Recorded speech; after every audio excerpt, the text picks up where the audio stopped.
दिवसाची सुरुवात येशू बरोबर. बऱ्याच वेळेस मी जेव्हा जुना करार वाचतो त्या वेळेस मला काही देवाच्या योजनांविषयी नेहमी आश्चर्य वाटतं की देव त्याच्या वेळेनुसार सर्व काही करायचा. जर आपण अब्राहमाचं उदाहरण बघितलं तर तो 70-75 वर्षाचा असताना देवाने त्याला वचन दिलं की तुझ्यापासून मी राष्ट्र निर्माण करीन. परंतु त्याला मुलगा झाला त्यावेळेस त्याचं वय 100 होतं. म्हणजे किती काळमध्ये निघून गेला. मोशेला त्यांनी अरण्यामध्ये तो त्या ठिकाणी शेरडे मेंढरं राखीत असे, परंतु त्या ठिकाणी तो 40 वर्षाला राहिला. परमेश्वराने त्याला त्यानंतर इस्रायल लोकांना बाहेर घेऊन जाण्यासाठी त्याला पाचारण केलं किंवा इस्रायल लोकांना दास्यातून सुटका करण्यासाठी त्याला पाचारण केलं.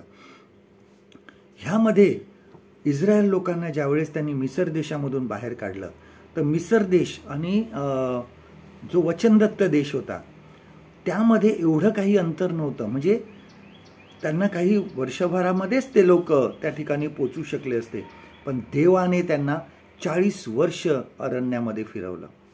देवाच्या योजना, देवाच्या संकल्पना आपल्या योजनांपेक्षा किंवा आपल्या संकल्पापेक्षा, आपल्या विचारापेक्षा खूप वेगळे असतात. कारण प्रत्येक गोष्टीचा हा एक समय असतो. देवाच्या दृष्टीने प्रत्येक गोष्टीचा समय असतो. आमच्या जीवनामध्ये आम्ही आमची मुलं वाढवतो, ती मोठी होतात आणि कदाचित त्यांच्या दृष्टीने आपल्याला जसं काही वाटतं त्याप्रमाणे कदाचित होत नसेल. ते काहीतरी देवाची योजना त्यांच्यासाठी काहीतरी वेगळी असते. ती आपल्यापासून कामासाठी दूर निघून जातात आणि आपल्याला वाटतं की हे कसं झालं, परंतु या सर्व देवाच्या योजना असतात. उपदेशक 3 अध्याय 11 वचन बघा. एक्लेशियास्टिस चॅप्टर 3 and verse 11. देवाने हर एक वस्तू सुंदर बनवली आहे.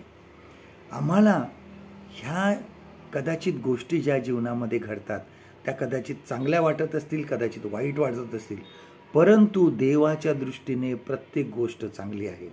कारण ही देवाची योजना आहे. आमच्या जीवनामध्ये काही गोष्टी आमच्या मनासारख्या होतीलच अशा नाही, पण देवावर विश्वास ठेवा.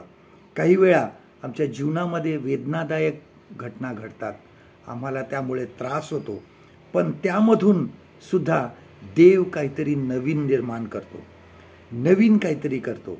लक्षात ठेवा की पृथ्वीवरील प्रत्येक कार्याला समय असतो. आजचं देवाचं वचन आपल्यासाठी हे आहे. उपदेशक ह्याचा 3 अध्याय 14 वचन. एक्लेशियास्टिस चॅप्टर 3 and verse 14. मला देखील समजून आले आहे की देव जे काही करतो ते सर्व काळात राहणार. ते अधिक करता येत नाही व उणे करता येत नाही. मनुष्याने त्याचे भय धरावे म्हणून देव असा क्रम चालवतो. परमेश्वर करो आजचा दिवस तुमचा आशीर्वादित करो.